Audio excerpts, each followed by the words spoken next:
Tonight, we are joined by Irene Lo, Glenview resident, organizing expert, and founder of Simply Organized. She earned her bachelor's in communications from Purdue and a master's in teaching from National Louis University. Irene has worked in advertising and teaching for 25 years. Today, she applies her skills in efficiency and her attention to detail to help her clients rid homes of excess clutter, stay organized, and to improve their quality of life. In tonight's presentation, Irene's going to provide some practical steps and tips for your own organizing journey towards a more peaceful living environment. So please welcome Irene Lo. Thank you. It's a real pleasure to be here. I've lived in Glenview for 26 years, and I was raised in Northbrook, and I went to Purdue. My husband went to New Trier. My kids went to Glenbrook South. So I'm a true Glenview native. I just want to tell you a little bit more information about myself. I started out my business first as a teacher. I've taught for 20 years. And then I had to help my parents downsize from a 5-bedroom house in Lincolnshire to basically nothing. They wanted to move out of the country, and they finally had our blessings.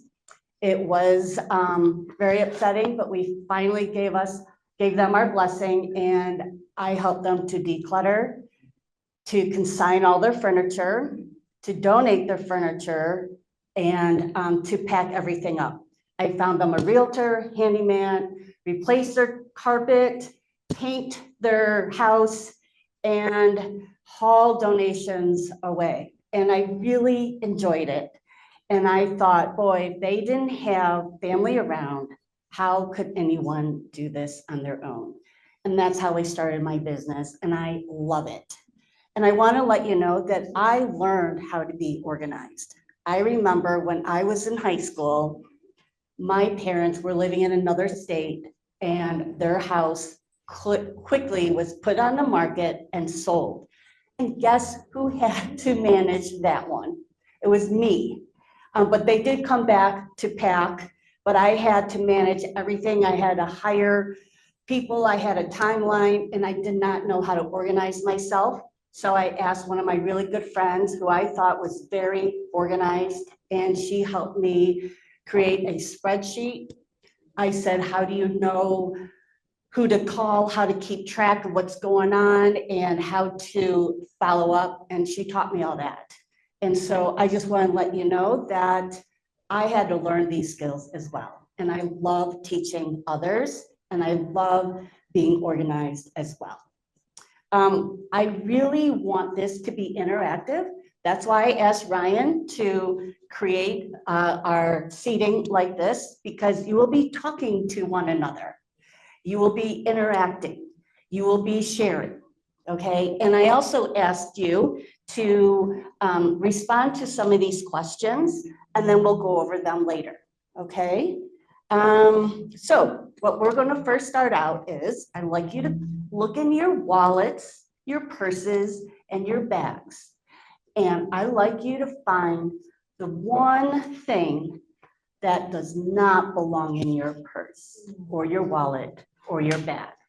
The stranger it is, the better it is, because this one person's going to win a prize. I'll give you 1 minute to find something that really shouldn't be in there.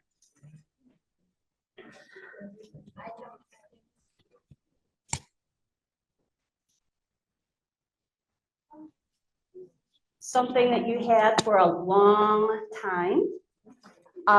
One time, someone presented a hotel key from 5 years ago. I'm like, why do you have that? Someone found, what? I don't remember, but it was really fun just to find what people had in their purses that really did not belong in there. All right. Does anybody want to share? What do they have? What do you have? Goldfish from my kids' leftover like bag of goldfish. carrying, taking the bag out, but. How old is it? I don't know. Anybody else? What do you I have? have an old pocket calendar that was expired in 2024. It's not that old, but I forgot to throw it away. Okay, good. What do you have? So I have this hook that you put on first when you're in the restaurant. Yeah. Hanging on the table, and I haven't used this in over 10 years. Over 10 years. What do you think you're gonna do with it? I don't know. Good luck, charm. That's not the right answer. All right, you've had it for 10 years. You've never used it. What do you have? I have some earplugs from my last concert I went to. When was your last concert? Actually, it was at a wedding. I took you to a wedding last June. Last June. All right, what do we have? I had lock lubricator. A what? Lock Lock. lubricator for the car. Oh, for the winter? Um. Do you know why you had it? It has a de-icer How long was it in your bag? for a while. Have you used it yet? No. No.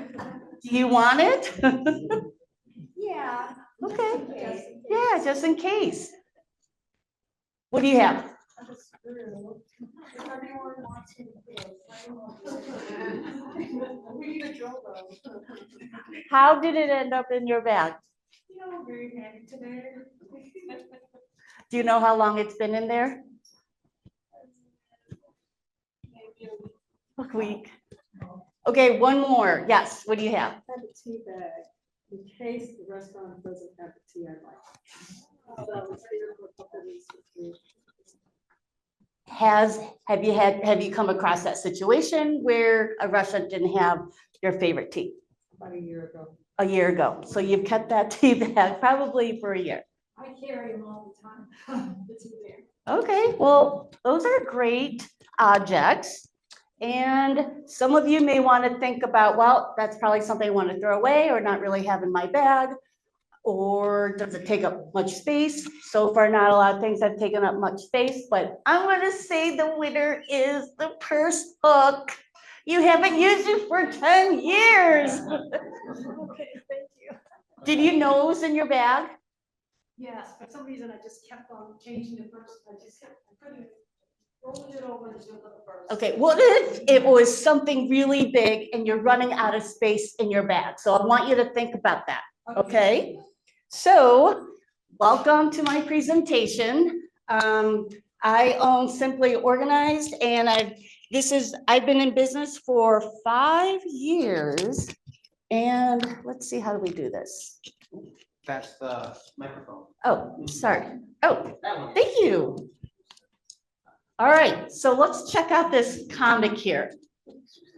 Why don't we move all the clutter from this room and put it in the other room? How many of you can relate to this? Okay, what I'd like you to do is I'd like you to share with someone who's sitting next to you, when was the last time you did it and what did you move and why? Go ahead.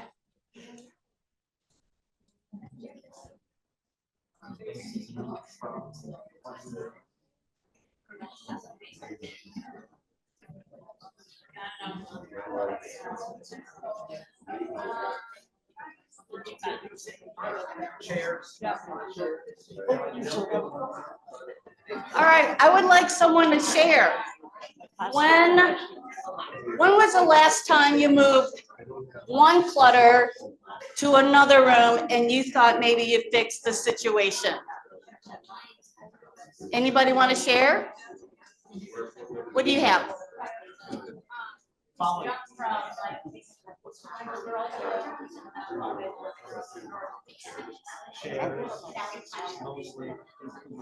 All right, so someone shared that they took the junk from their daughter's room to downstairs in the living room, I think, and then she brought it down to the basement. So there were 3 steps there.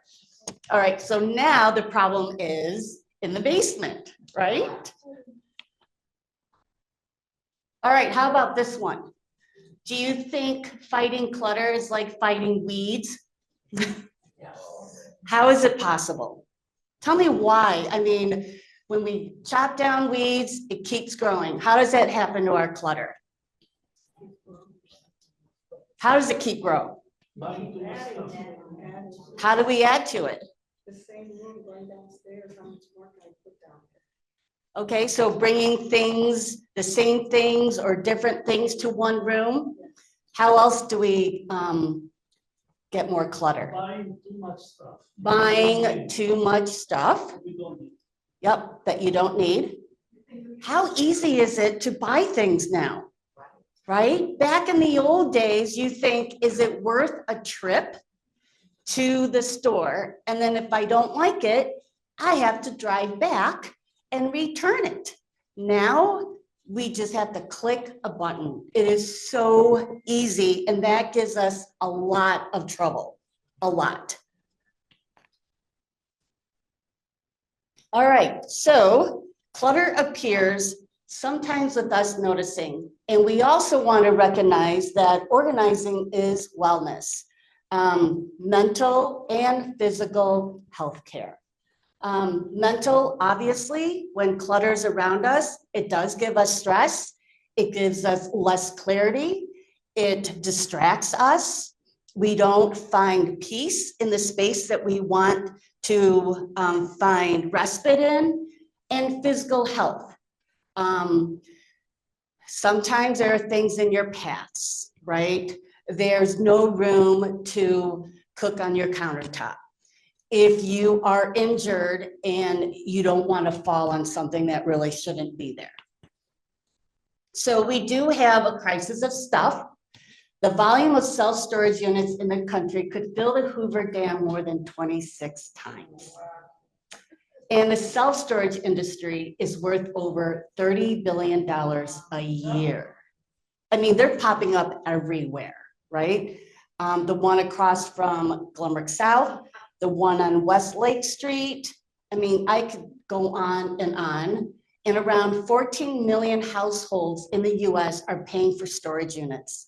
The average cost is $1,000 or $2,000 a year.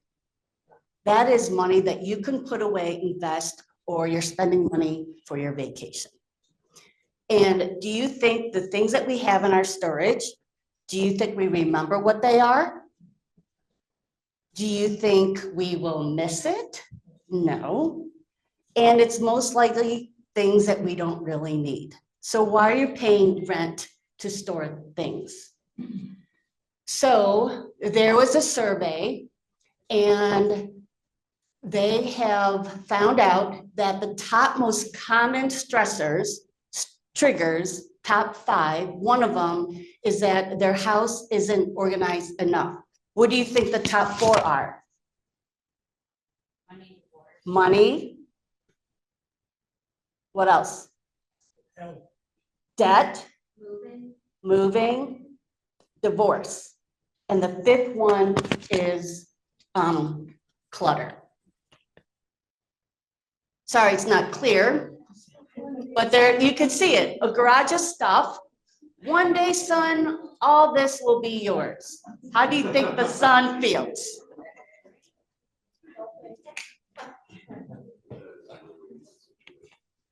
So organizing is doable no matter where you're starting, really. So I understand where you're coming from. We all do. We've all once been there. Life happens. So common things are, if you have struggled with clutter and disorganization for years and feel overwhelmed, or you don't know where to start, right? Those are some of the, that's one of the reasons that could prevent you from starting. The emotions you feel about your spaces include overwhelm, frustration, anxiety. You could be upset. Perhaps someone else is building the clutter, or it could be you and you can't help it. You could feel annoyed. You could feel angry. Fill in the blanks. Anything else did I miss? exhausting. It's exhausting. Looking at it, it's exhausting. And then you just want to close the door and be like, I don't want to deal with it. What else? So you have tried to get organized before, and you start strong and then you fizzle fast, or you get organized, but you cannot maintain it. And your space goes back to being messy. I'm sure we can all relate to this. So what are some reasons why when we get started and then we start to fizzle out? What are some reasons? Time. We don't have enough time, right? We have to set aside time. Sometimes it takes a long time. Time is precious, just like our space. What's another prevention? Give up. You give up? Why do you give up? It's too much. It's too much. It's tiring. Emotionally, it's exhausting. Yes, what do you think? Well, sometimes you kind of have to make a mess before you can. Right. Clean it. As that process goes on, it'll. Right. You're right. I mean, once you start organizing, it does get messier, but eventually it'll all come together. But like you said, with time, oh, I have to stop now, but you created a bigger mess. And then you go back to it later. You don't know where you started off. And it's a bigger mess, and it's frustrating. But I want to prevent that for you. Yes, what do you think? Just an addition to that, energy as well. Many times I have a large stack of papers, which is just, could be anything. It's like, what's in here? So I spend several hours putting them all into categorized piles. And at the end of that 2 hours, I'm so exhausted that I don't have any energy to put them in the appropriate files or anything. So I just neatly stack each individual categorized pile back into one organized pile again. I understand. So it's like full circle. Well, I love that. Thank you for sharing. Thank you for giving him a high five, because we're all in here together. And I promise you, when you share, I will give you advice. I will give you, I don't want to say trade secrets, but I want to teach you. All right. I will go off the cuff. So you know what you're going to do? I want you to get some Costco tables, or go to a guest room. Go to a room that you don't use and work there so that you can leave it and then come back to it without setting it aside, because you need that space to work or do something else. All right. Set it aside. Get your Costco table out, right? Work one section at a time. Yes. Gonna say, when you hit a wall and you're like, I'm not sure how to organize this. I don't know what are the right. How do you start? bins, or yeah, like you're like, okay, where does this go? Yeah. Where is this, like, what's the best, how to containers? I want you to remember that question, because I'd like you to go deeper after when I go through this. Okay. I hope I'll answer that question. All right. There are terrible twos when you think about organizing. What do you think they are? Can you talk to someone that you didn't talk to, and just, what do you think the two things that you shouldn't do when you start organizing? Yeah. You can't, well, when you want to start, what are some things that you shouldn't do when you start? Yeah, what do you think? Focus on one project at a time instead of going from project to project. You could actually do that depending on who you are. Like, you could focus on just one category at a time. Let's say you want to purge your books. You have too many books. You decided that you read most of it and you just need to give it away. You could just focus on categories. Go to every single room and just pull out your books, pull out your books. And you create this pile, donate it, give it to friends, bring it to Friends of Glenview. So yes, you could do it that way. My suggestion is to work one room or category, the easiest for you. So here's mistake number one: buying a ton of bins and organizational supplies, thinking that will make you organized. Guess what? That's not gonna work. You're gonna put your stuff in more stuff. Let me tell you what professionals do. We first what? We first purge, okay? Because then you're not distracted with the things that you shouldn't have. Do that first. First, declutter. Focus on one room. Focus on a category. If a room is too much, focus on one drawer, okay? Focus on this side of the kitchen, all right? Start the easiest space. You don't do this, because what we'll do is then we will measure the spaces. We will measure the length, we will measure the height, we will measure the depth, and then we will look at the things that we have left that you want to keep, and then we will purchase the products that will help you stay organized, maintain. This is an investment that you are making with your time and your money, and you don't want to keep going back and reorganizing from the beginning.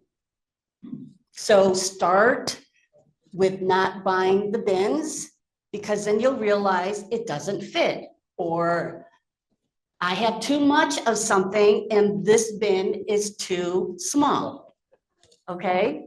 It's okay to want things to look great, but the Container Store comes last. Here's mistake number 3. I have to keep all these things in case I need them someday. They might come in handy. I think we're all guilty of this. All right, shout out. What is something that you have to keep and you know you're guilty of it? I love scissors. Scissors. How many pairs of scissors do you have? Okay, do you really need 20? No. What else? Tax papers.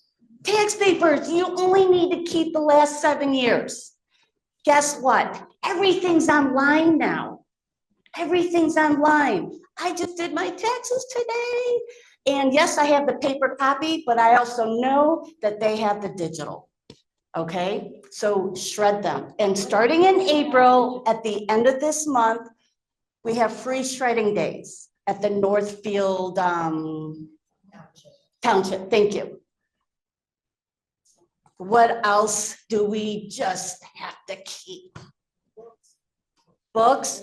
Guess what? Here's a library, right?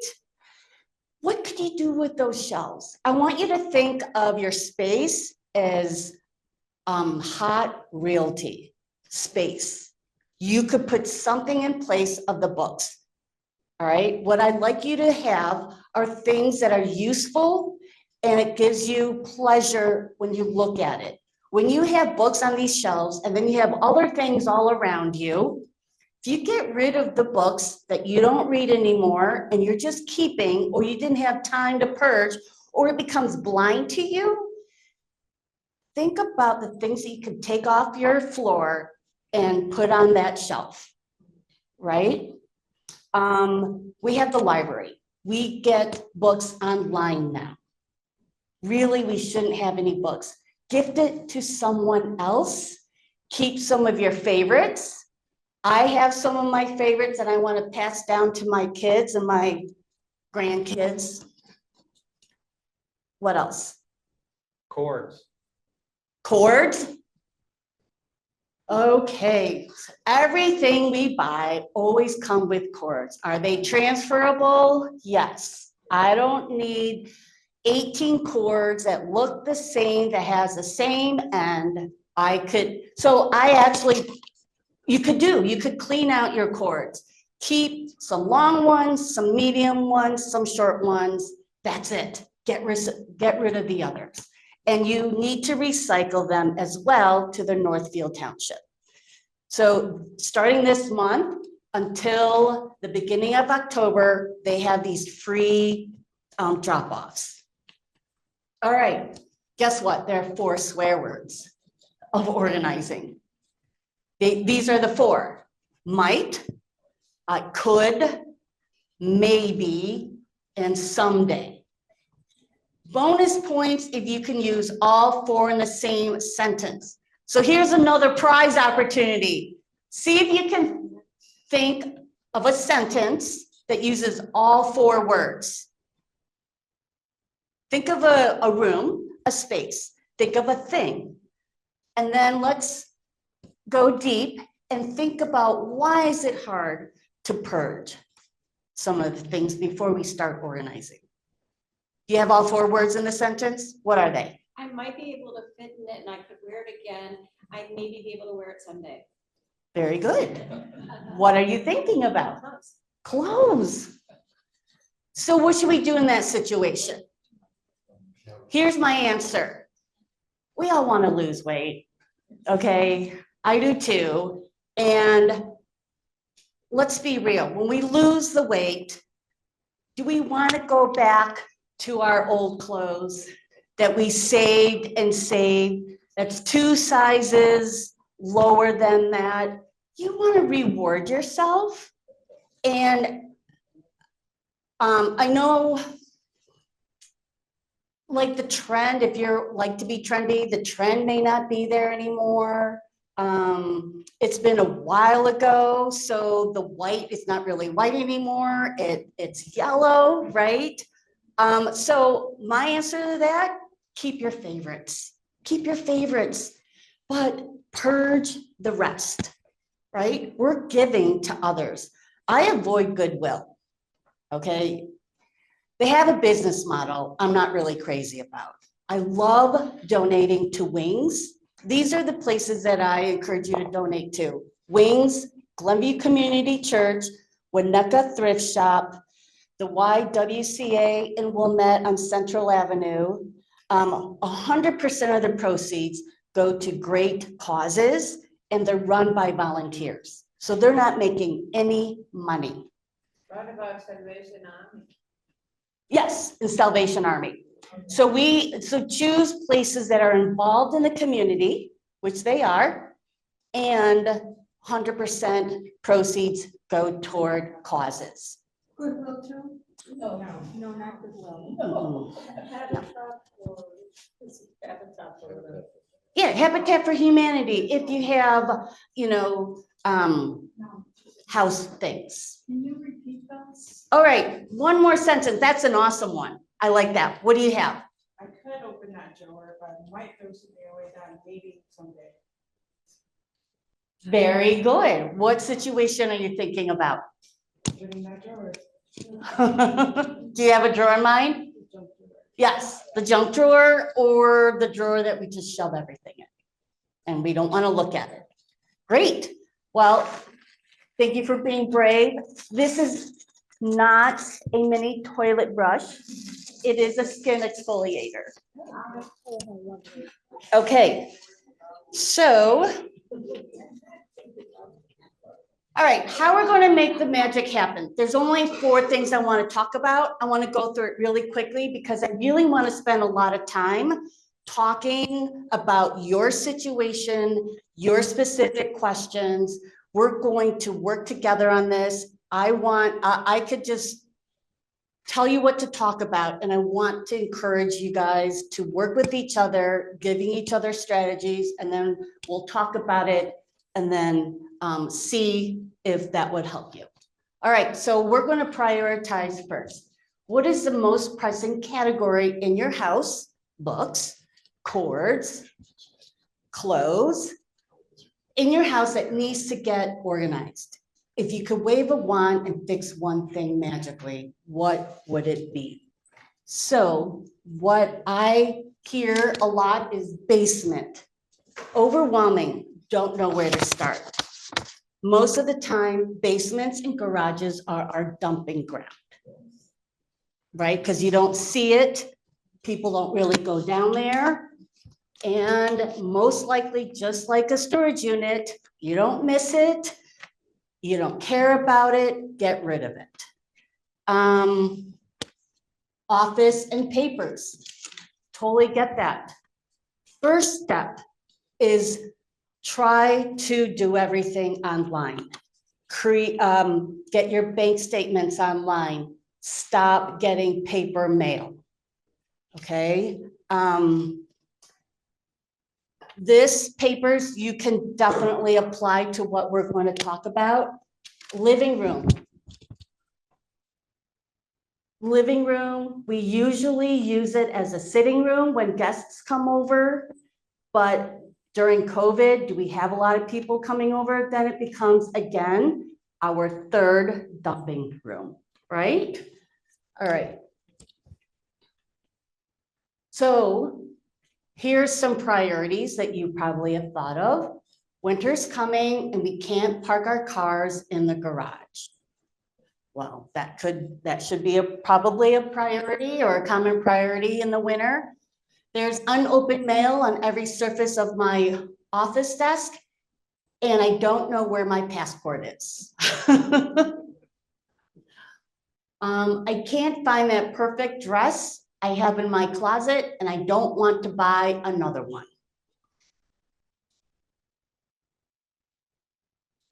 Has anybody else have come across something like this just recently? What did you think of? I'm just agreeing in all those situations. Yeah. How about, I can't find that pair of scissors, so I'll buy another one.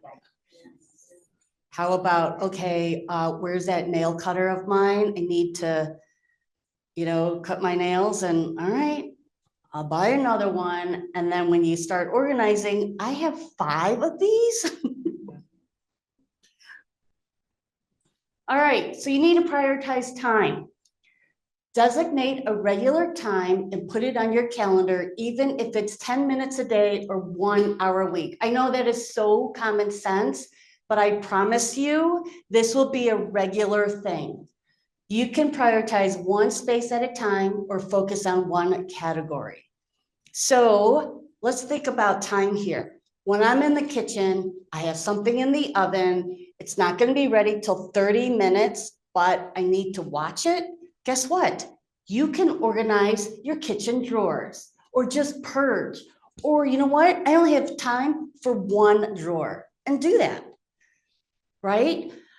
Also, put a cardboard box or a bag on each floor so that when you come across something that you don't want or you need to purge, it, just put it in that bag. When it gets full, put it in your trunk. Don't leave it in your garage because it'll be a dumping ground, but put it in your trunk. I just named a ton of places around our areas. Okay, Salvation Army is only 8 minutes away. Wings is 7 minutes away from here. 7 minutes. And then when you go to Wings, guess what? You could go shopping at Walmart for your groceries. You can run other errands. Oh, Chick-fil-A, yeah. I love the fact that I have an organized house. No, I'm not perfect. Life happens. I do have a junk drawer, I'm not something that is neurotic about it, but when I love having guests over in my house. I love impromptu, hey, let's come on over, or come on over for happy hour, or hey, before we go on a walk, I'll meet you outside, but come on in. I want to show you something. It takes me literally less than 10 minutes to tidy up and feel like our house is organized because I know where every single thing is. I know their homes, and it's just putting things away. So ideally, everything that you touch should have a reason and a logic behind it. I'll take that scissors, for example. I'm going to touch the scissors.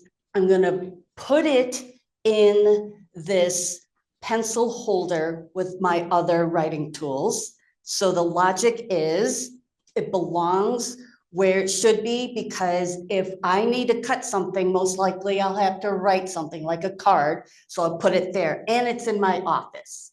So that's the logic. The reasoning is so that I can find it and I can use it.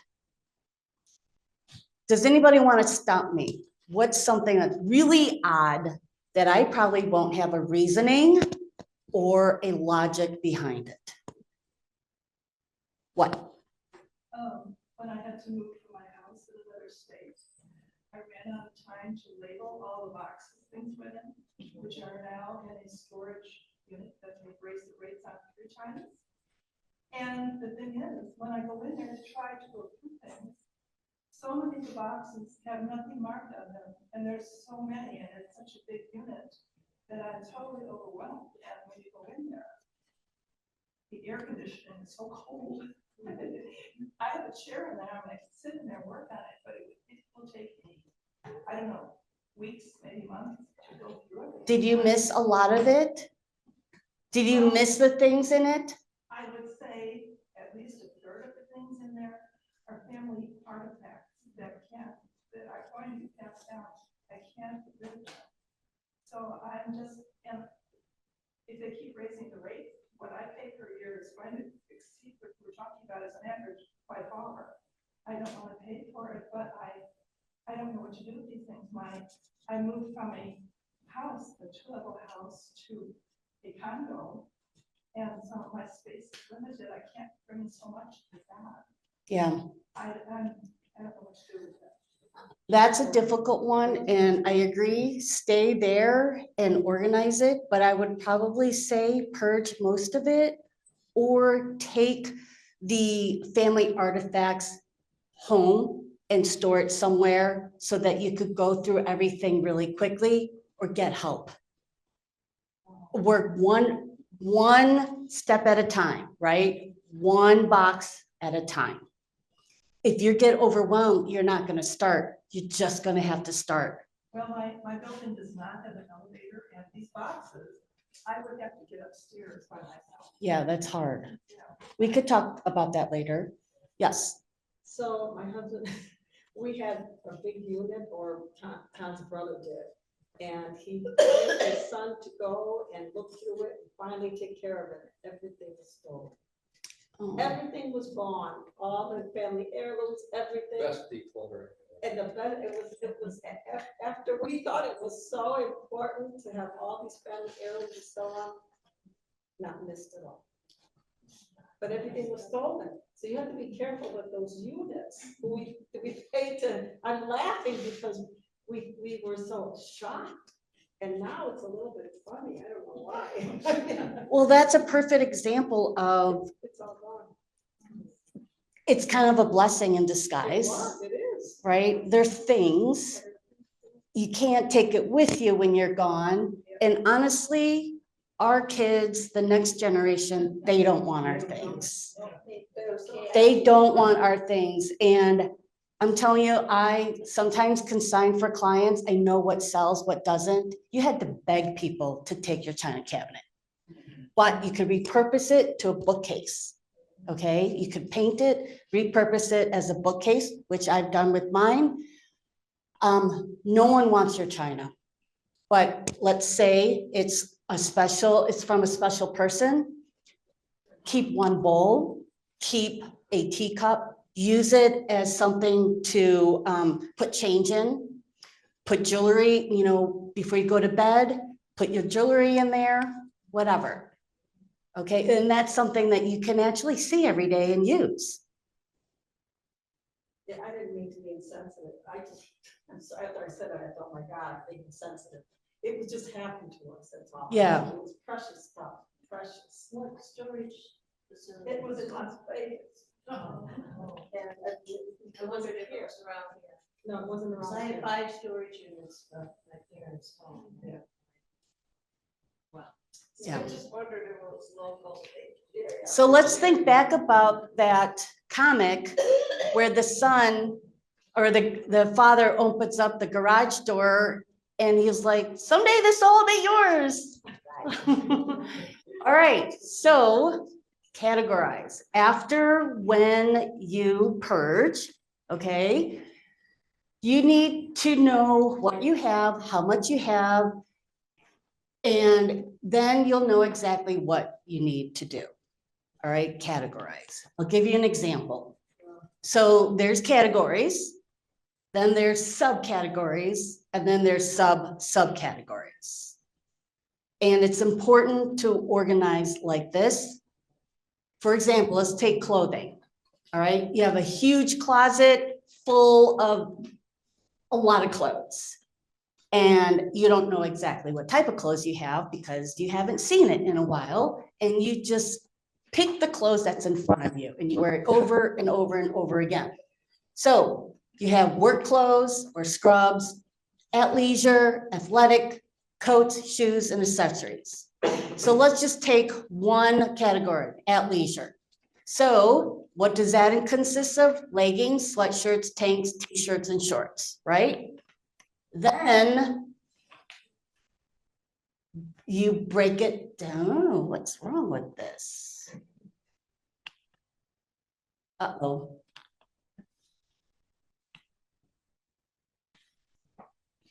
Okay, well then you organize within these subcategories, all right? Create boundaries, create a space for each.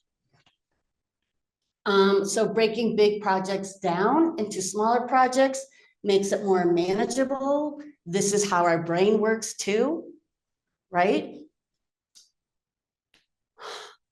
So you don't need more space, you need less stuff. So when was the last time you used this? Say this. Oh, so these are some of the things that you need to think about when you're purging. When was the last time you used this? If you haven't used it in a while, you probably won't miss it if you give it away.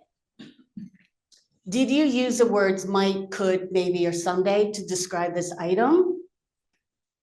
That is something you need to think about. How many of these items or similar items do you have? How many do you really need?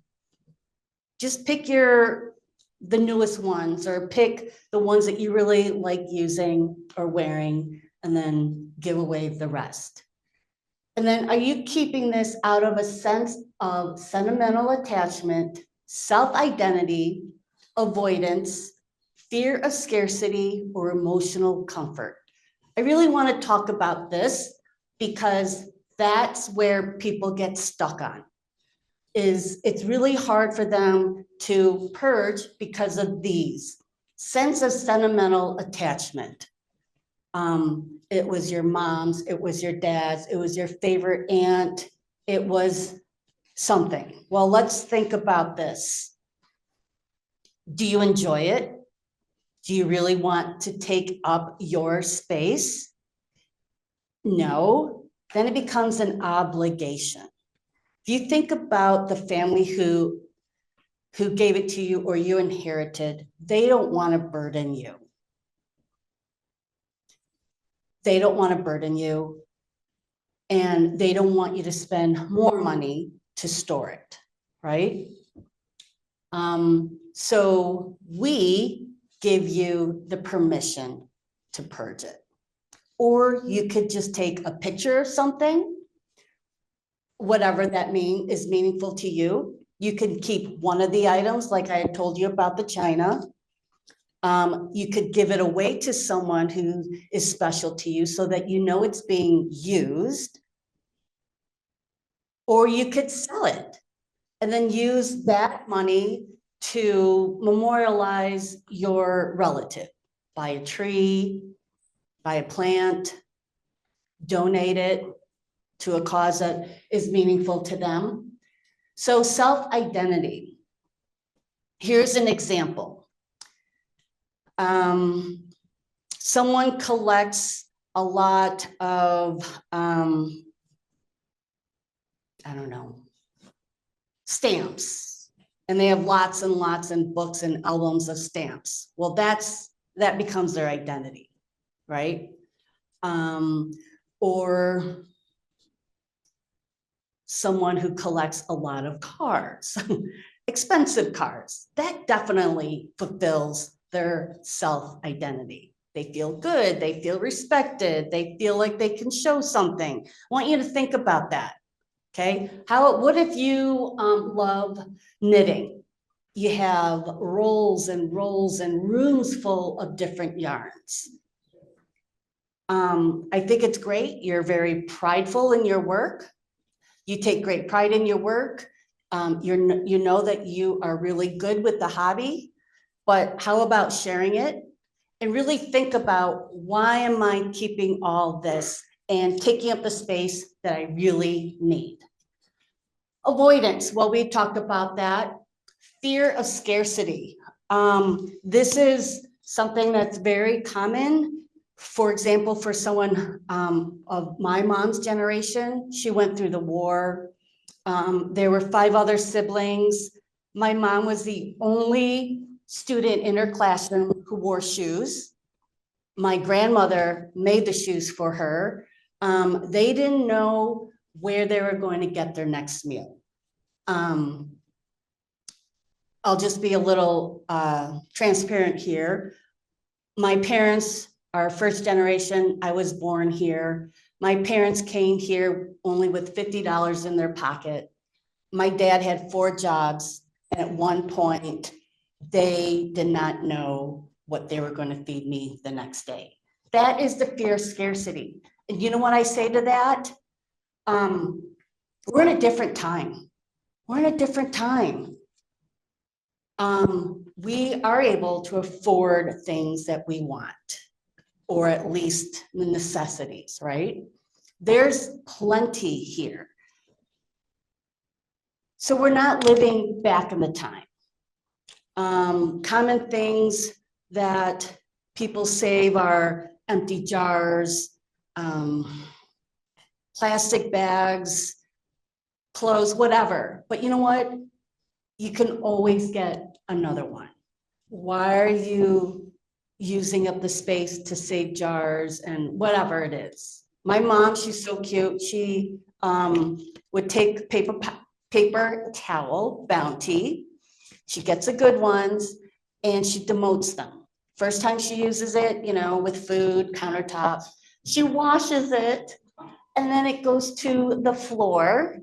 And then she uses it to like wipe the floor. She washes it. And then she brings it to like the bathroom or whatever, the floor, and wipes that down, or with the dog. And then she tosses it. I'm like, wow, you could buy more paper towels. Why are you doing that? They're hanging everywhere. And emotional comfort. Think of something that provides emotional comfort. And what this means is, if you're having a bad day, you go shopping. If you feel sorry for yourself, you go shopping, right? It's emotional eating or emotional shopping. And then it brings trouble into your house, right? With all of our things that we don't really need. Sometimes we also feel guilty. I spent money on it. The tags are still on it. How can I donate it when I've never worn it? I spent so much money on it. My sister gave it to me. I don't want to be wasteful. I can't throw it away in the garbage. Who has something to say about, I spent money on it? What could we think to encourage us to let it go? And now you're like, what am I doing with this? Charity. Sorry? Charity, you give it away. Give it away. Well, you can also think is, well, if the money's sunk, what can I do? Let's just move on. Why are you keeping it, taking up space just because you spent that money? You learned a lesson. Maybe you bought it with a quick decision without really thinking it through, right? So, and then the tags are still on it. Well, maybe you can regift it.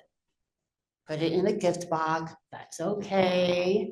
My sister gave it to me. Well, your sister doesn't want to burden you with something that you really don't like, and it's on your mantle, and every time she comes, she has to see it. Well, if you give her an honest, if you have an honest discussion with her, I think she would understand, because I'm sure she has some things that other people gave to her that she probably has already got rid of it. And I don't want to be wasteful. Well, you're wasteful with your space, your head, your time, and your money. You keep buying something because you can't find it, or you're spending time to find things. That's a waste of time. Okay, so I don't think you're getting the point of this exercise. There's toss, donate, and you want to keep all that.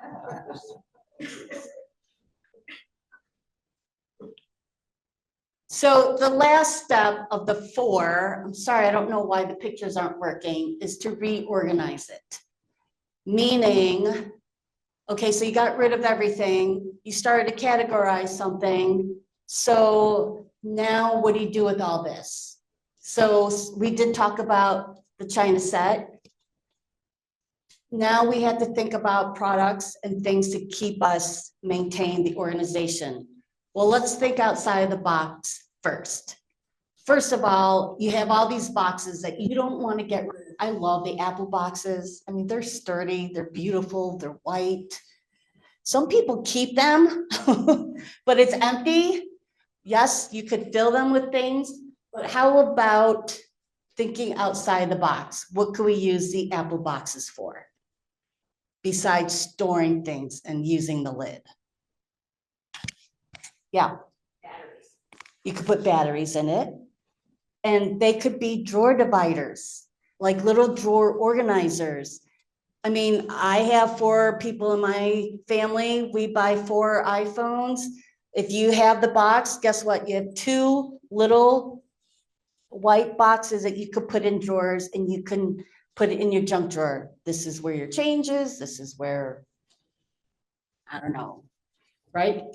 So thinking outside the box, how can you repurpose something?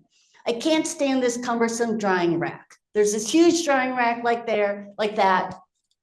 It's in your living room because the laundry room is next to the kitchen and you can't put the drying rack in the kitchen, so you have to put it in the living room. That's such a sore spot right there. So what could you do to get rid of that? But it's useful and you use it. What could you do? Put it behind the door. I would say, because this, I don't know, I think I put this on because it happened to me. I want you to look at vertical space. Okay, don't just look at horizontal space, look at vertical space. You could put a lot of things on walls or height-wise in your cabinets. If you open your, let's imagine we open up the cabinet under the sink. There's all of our sponges, our cleaning supplies, right?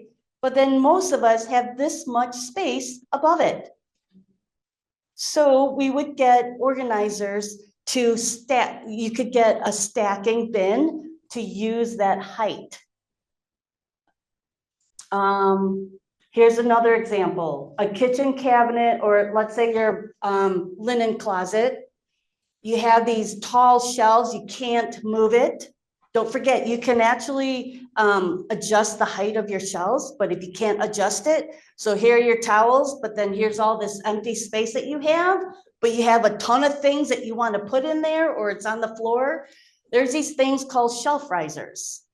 It's actually something that's like, it's like this, it has legs and it's a flat surface. You put it on the shelf and then you could put more things on top of it. It kind of adds like another shelf. So you know what I found? And I got rid of this cumbersome drying rack. I found something that goes over the door and you can, it has a drying rack that hangs off the door. And when I'm not using it, it folds down or folds up. So it's not taking up space. I looked at the vertical space. Okay, does that help? All right, so when you reorganize, you keep like things together, you give them boundaries, that's really important, and you establish a home. One thing that I want to give you an example as boundaries besides using bins is, let's say you have stacks of clothes on your shelf. These are the sweaters, these are the t-shirts, these are your jeans, and they're really, you know, they're stacked. I would get shelf dividers. Okay, there's these, it's kind of like this. It's actually this size. And there's this little notch here. And you put it like this, and it holds underneath, and it divides up your clothes. Why do you want to divide up your clothes? Well, because then it doesn't topple over if you want a piece of clothing in the middle of the pile. Not pile, but folded pile, right? And it also reminds you that it doesn't just get folded and thrown up on the shelf, but there is a home and there's boundaries for it. All right, so another way to look at reorganization is to keep prime real estate for important things. So let's say you have a lot of tools in your kitchen drawers, a lot of kitchen tools. So, and you use something, for example, once a year. It shouldn't be in the drawer with everyday things. Perhaps you want to put it with your entertaining cabinet. But how about thinking outside of the box again? I'm holding a crab leg cracker, like one of those things that crab leg or lobster legs. You don't really need it, because what else can you use to crack the crab legs open? Scissors, a knife, use the back of the knife. I know it's not beautiful. Use the back of a knife and just chop it down. Or use a flat surface and just smush it. I mean, I'm just saying you don't need a tool for everything. So today I could not open my pickle jar for the life of me. So I took my silicone oven mitt and I was able to open it. So I didn't need one of those tools that grabs onto the jar lid and opens it. I didn't need one of those plastic thing that opens up, right? Well, it depends. Like if you really have a hard time with it, sure, get it. But I'm just saying that you don't need a tool for every function. So if there's one thing you could take away is that you can do it. And my final advice, these are the don'ts. Don't be hard on yourself. Keep things out of guilt or might. Do not start with photographs and sentimental items. Those are really hard. Do not start with that. Do not have fear of letting go. Do not fear the trash can. And do not think that perfection is your end goal. This is my team. There's 10 of us on a team. And if you like a free consultation, feel free to scan the QR code. Not only do we help you settle into your new home, but we also pack and unpack for construction, paper organizing and management, decluttering and staging to put your home on the market faster, and baby boomer downsizing. And then we could also be friends on Facebook and Instagram.